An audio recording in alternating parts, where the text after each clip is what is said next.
So welcome to Physics Lab. In this experiment, we are going to do the thermistor characteristics. So the setup available in front of this is the thermistor characteristic setup. So here we are going to have a thermistor whose resistance versus temperature relationship is under consideration. So the device which I am showing right now is a thermistor. Its resistance is about 1000 ohm at 25 degrees Celsius. So the number 102 can be read from this. Maybe it's not possible in this. Okay, so this is the 1000 ohm thermistor, and we have got a thermometer with a range 0 to 110 degrees, 150 degrees Celsius. So we can measure temperature up to 150 degrees Celsius using this thermometer. And in this setup, we have got a test tube which is filled with edible oil. Sometimes coconut oil also can be used because it's an electrical insulator. So in this hot oil bath, we are going to immerse the thermistor completely. And see, you can see the thermistor is immersed here, and this thermistor has no polarity. You can connect it either way. So green and yellow wires are coming, so they are interchangeable. And this is the glass which contains some hot water. Of course, so we can take the cold water, we can just throw it away outside. And this setup has an electrical heater inside. So the moment when we put this glass here, and if you start the heater switch, okay, now we got the power. So you can see this heater, this is the pilot lamp. So when you switch on this, it is going to turn on the heater, and slowly the temperature of this water bath increases, and gradually the temperature of the thermistor also increases. And coming to this device, this is the galvanometer, and it has no polarity. You can see both of them are black leads. So this galvanometer can be used for detection of current in this circuit. And here also we are using the same color whites, as there is no discrimination between these two ends. And we have got a Wheatstone bridge circuit connected here with two of the resistors, 1 kilo ohm resistors here and here, which are connected on the back side of this panel. So students, they don't need to add any resistors from outside here and there. Already 1 kilo ohm resistors are connected on the back side of this panel. And we have got another device. This is the resistance box, post office type resistance box. So here we can insert the plug keys to change the resistance.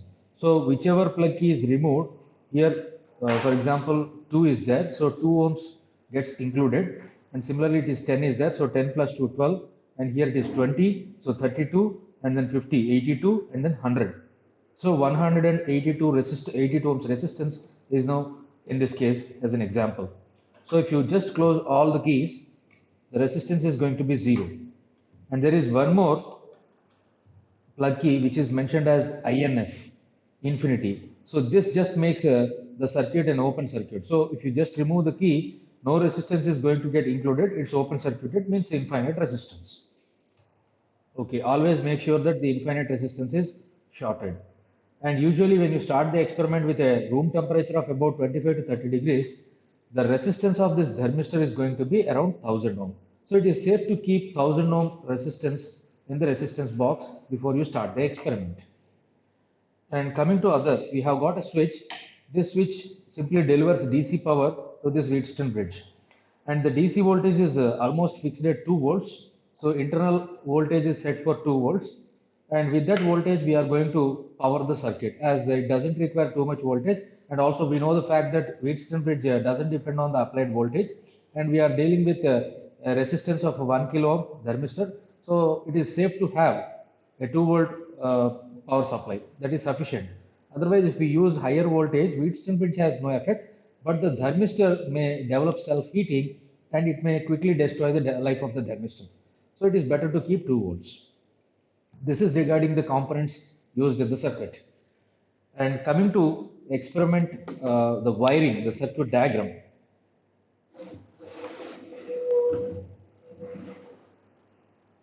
Well, in this circuit diagram, we have the Wheatstone bridge.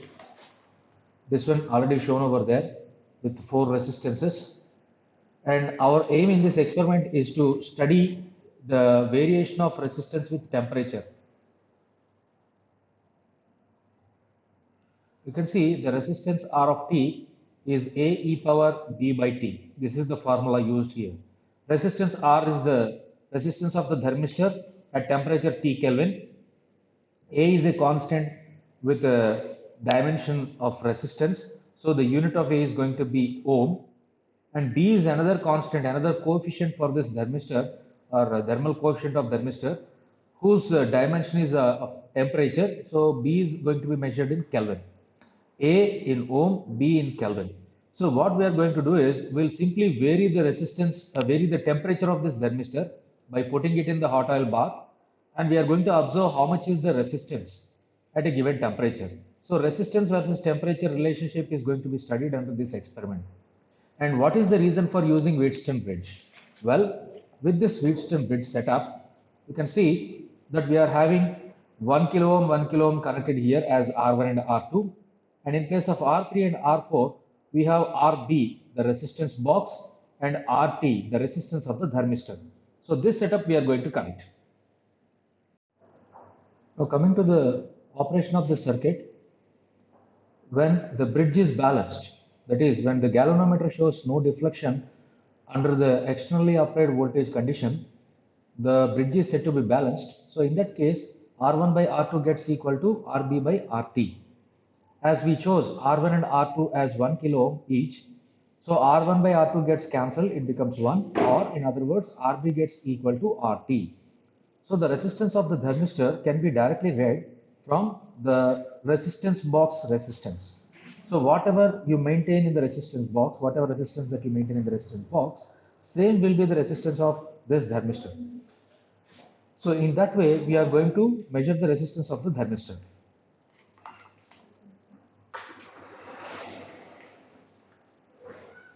So we can connect the circuit diagram.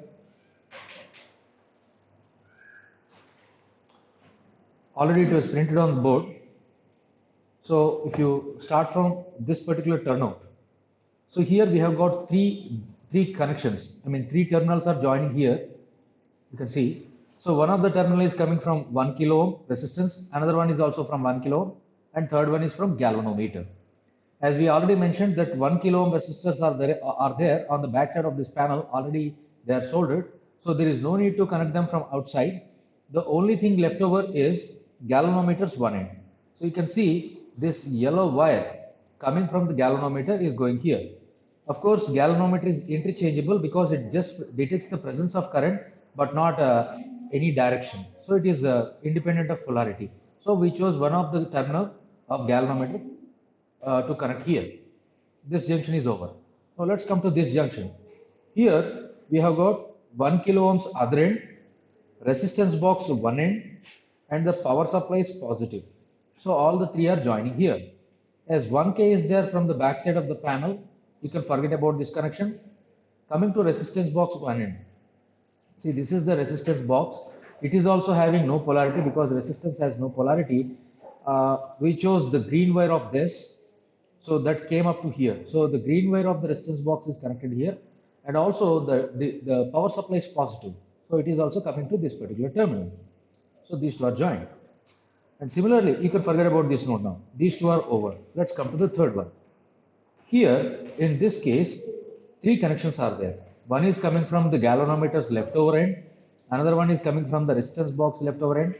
And the third one is coming from, you can see in the circuit, this is the thermistor. So between these two terminals, we are going to connect a thermistor. So one end of the thermistor comes over here.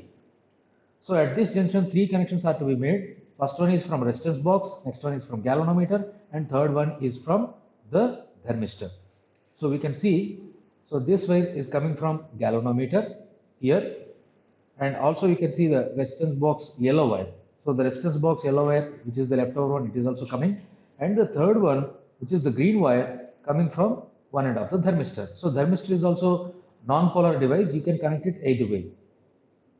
This is over. Now the last one which is left over is this terminal. Here 1K leftover end of the thermistor, and the third one which is coming from the power supply is negative. You can see here 1K is already there. This is from power supply is negative, whereas the yellow wire here is directly coming from the thermistor. Now the circuit is connected. If you switch on the power, you see some deflection here because the bridge is not balanced. So we have to check.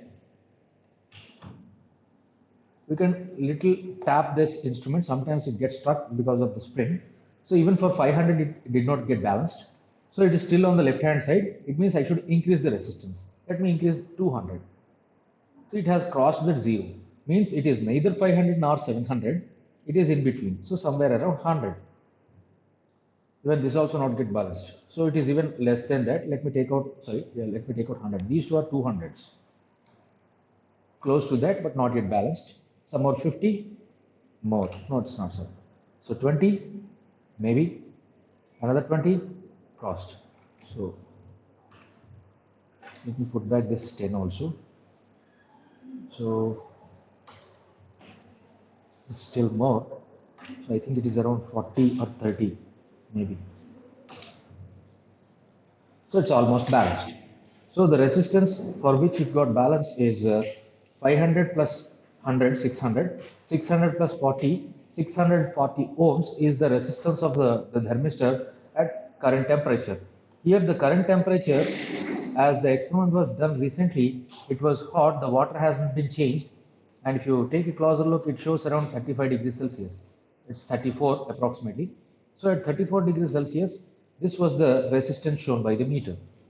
Normally, you should change the water, just throw away the water, take fresh water, tap water, so that you can start from the room temperature, somewhere around 27 or 28. So assume that you have started with room temperature, then you try to adjust this bridge and simultaneously switch on the heater. So the temperature starts raising. What you have to do is, you have to wait for 30 degrees Celsius. So whenever the temperature is approaching 30, you should quickly balance this bridge and make the galvanometer read 0. In that case, whatever is the resistance, that you have to note down in the tabular form provided over there. So I'll show you the tabular form.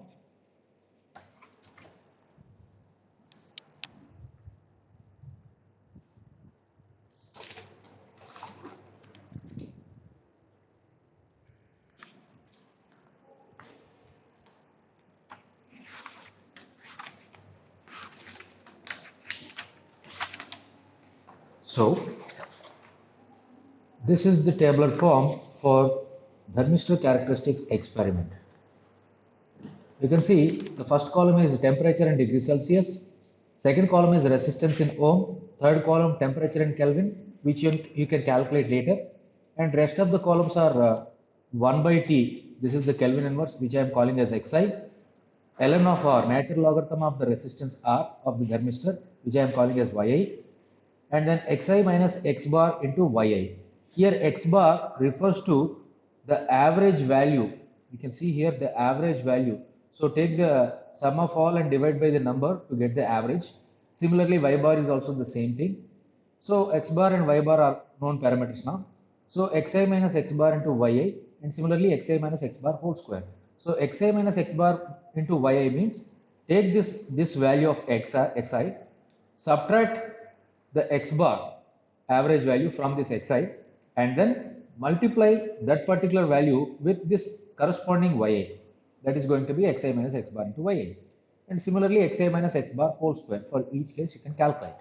And finally, you can calculate the sigma of all these terms. If you divide the sigma Xi minus X bar into Ya divided by Xi minus X bar whole square, this value is going to give you the slope. Actually, it is the B coefficient. The B coefficient of the thermistor. It is going to be somewhere around 3000, 3500 Kelvin, right? This is going to be the B value. Similarly, you can also calculate the A coefficient using ln of A is equal to, actually it is a straight line. If you plot ln of I versus 1 by T, it is going to be a straight line. Let me show you that.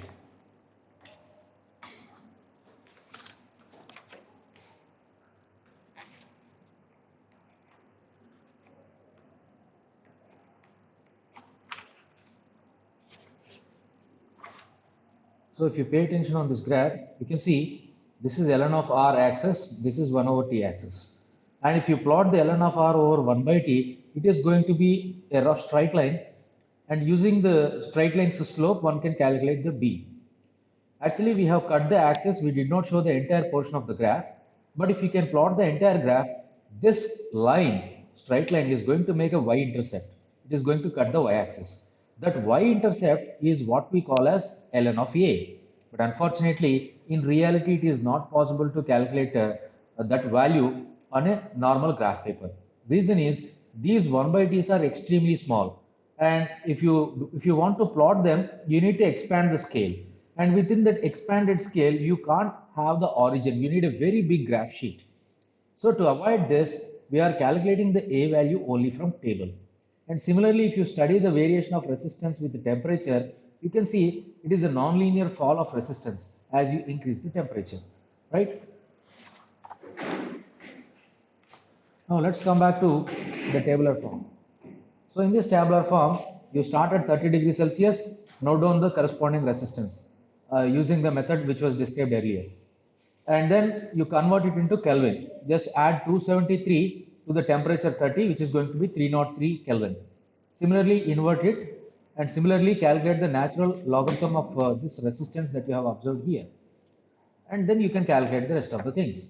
Proceeding in a similar manner, you start with 30, go for 35, 40, 45, 50, 55, and then up to 60 degrees Celsius, you can do this tabular form. You can calculate the averages, etc., and ultimately you can calculate this ln of A. ln of A from tabular form is C, the y-intercept, is equal to y bar minus mx bar. Because ln of A versus 1 by t graph is a straight line with intercept on y-axis. The intercept C is equal to y bar minus mx bar. Here m is nothing but this b. After all, m and b are same slope. So y bar minus bx bar is going to give you the value of ln of A, and usually it is going to be somewhere around minus 0.5, minus 5.6, minus 4 point something, negative value of 5 or 4, some value will be there. So ln of A is this much, means this negative value, if you raise to exponent, that is e power of this value, e power of this value is going to give you the A coefficient. That value will be in ohm. And finally, you can also calculate the alpha. Alpha is the temperature coefficient of resistance. So this alpha value you can actually calculate using the formula alpha is equal to minus b by t square.